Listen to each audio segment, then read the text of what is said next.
বুলি যা করে সেটাই করছে। এখন বুলিকে নতুন ভালো সাহেব এখন বুলিকে নতুন করে আবার পাঠ পড়াচ্ছে, মানুষ করাচ্ছে। জীবন আছে ছবির গল্পের পরতে পরতে বোধহয় সেটাই বোঝানোর চেষ্টা করা হয়েছে। হ্যাঁ, মানে মৃত্যুর পরেও একটা জীবন আছে, সেই জীবনটার তারই বা আয়ু কতটা, মানে অনেক রকম প্রশ্নই তো আসে মানুষের মনে। দেখো, এটা আমরা কেউই জানি না মৃত্যুর পরে কি আছে। তবে বলা হয় যে একটা সোল থাকে মানুষের, সেই সোলটা হয়তো একটা অন্য পৃথিবীতে চলে যায়, অন্য বা যেখানেই যায় সেটা নাকি খুব পিসফুল। তো জানি না, বিভিন্ন রকম প্রশ্ন, তার বিভিন্ন রকম এক্সপ্লেনেশন রয়েছে মানুষের জীবনে। আমাদের এই ছবির মধ্যে দিয়ে আমরা খুব একটা ইমোশনাল এক্সপ্লেনেশন দেওয়ার চেষ্টা করেছি, যে কোথাও একটা মানে তাদের অস্তিত্ব থেকে যায়। এটা আমি নিজের ব্যক্তিগতভাবেও বিশ্বাস করি, তাদের অস্তিত্ব থেকে যায়, একবারে মিটে যায়। তো সেটাই একটা ইমোশনালি আমরা ছবিটার একটা আনসার খোঁজার চেষ্টা করেছি। এবং এই ছবিতে কি বলবো, আমার জন্য তো প্রচুর ফার্স্ট। আমার প্রথম ছবি যেটা আমি লন্ডনে গিয়ে শুট করেছিলাম, চন্দ্রবিন্দু।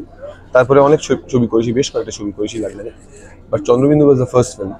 অ্যান্ড রাজাদার সঙ্গে ডিরেক্টর হিসেবে আমি বিজ্ঞাপনে কাজ করেছি আগে, কিন্তু ছবিতে প্রথমবার কাজ করা। অঙ্কুশ, ঐন্দ্রিলা, ওদের সঙ্গেও প্রথমবার আমার ছবিতে কাজ করা। আগে কখনো কাজ করিনি, যদিও আমরা একে অপরকে বহুদিন ধরে চিনি। অনির্বাণদার সঙ্গে কাজ করেছি বলা যায়। যাই হোক, মানে এরকম ফার্স্ট। এসকের সঙ্গে এটা আমার প্রথম ছবি ছিল, তো সেটা এখন রিলিজ হচ্ছে। সো হোপফুলি আমার মনে হয় যে, দেখো, চন্দ্রবিন্দুর সব থেকে বড় ইউএসপি আমার যেটা মনে হয়, যেটা আদিত্য যে গল্পটা লিখেছে, সেই গল্পটার মধ্যে একটা খুব কি বলবো, এটা খুব ওয়ার্মথ রয়েছে। মানে ঠিক কি বলবো, এই গরম রসগোল্লা খেলে পায় যে একটা ভালো ফিলিং আসে, ঠিক ওই রকম একটা মিষ্টি কিন্তু একটা ওয়ার্ম ফিলিং আছে গল্পটার মধ্যে। তুমি অস্তিত্বের কথা বলছিলে, আর ব্যাক টু ব্যাক মোটামুটি বলা যেতে পারে যে ঐন্দ্রিলার সাথে বন্ধুত্বের কথা মানে সেই বন্ধুত্বের একটা কিন্তু খুনসুটিটা আবারও ধরা পড়লো, সেটা বুঝিয়েছো জাহির ছিল আর কি, তাই তো মানে খুনসুটিটা তো বলছে।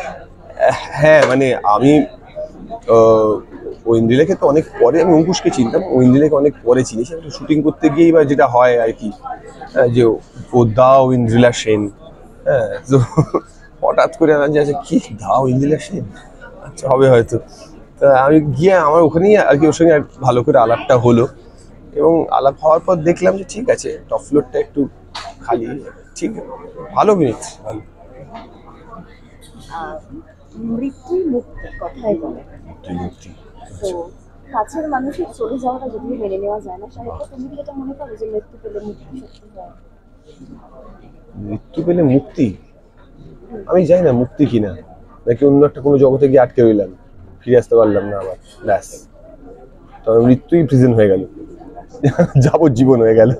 তো আমি জানি না, এটার প্রশ্নের উত্তর তো এই ছবিটার মধ্যে দিয়ে আমরা খোঁজার চেষ্টা করছি।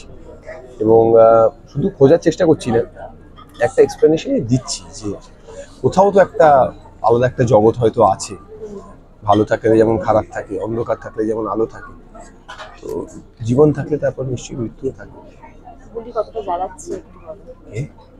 আজকে শুধুমাত্র ছবি নিয়ে গল্প, একদম না। বুলি যা করে সেটাই করছে। এখন বুলিকে নতুন ভালো সাহেব এখন বুলিকে নতুন করে আবার পাঠ পড়াচ্ছে, মানুষ করার চেষ্টা করছে, দেখা যাক কি হয়। ভূতে আমি খুব একটা বিশ্বাসী নই, মানে আমি ভগবানেও বিশ্বাসী নই ফর দ্যাট ম্যাটার। তো ভগবান ভূত কোনোটাই বিশ্বাসী নেই। কিন্তু আমার কোথাও একটা মনে হয় যে আমাদের যে কনসিয়াসনেসটা আছে, সেটা তো কোথাও বিলীন হয়ে যেতে পারে না। এনার্জি, আমাদের শরীরের ভিতর তো একটা এনার্জি আছে, ঊর্জা আছে। সেই এনার্জিটা কোথাও একটা ইউনিভার্সে থাকে, বা কোনো একটা অন্য ফর্ম নিয়ে নেয় সেই এনার্জিটা। কারণ energy cannot be created or destroyed, physics science বলে। তো কোথাও একটা ওই এনার্জিটা হয়তো একটা অন্য একটা ফর্ম নিয়ে নেয়। Not really, partially actually. দর্শককে এটাই বলবো, 23শে মে রিলিজ করছে চন্দ্রবিন্দু। আপনারা আসুন, সিনেমাটা দেখুন। আপনাদের ভালো লাগলে আমাদের পরিশ্রমটা সার্থক হবে।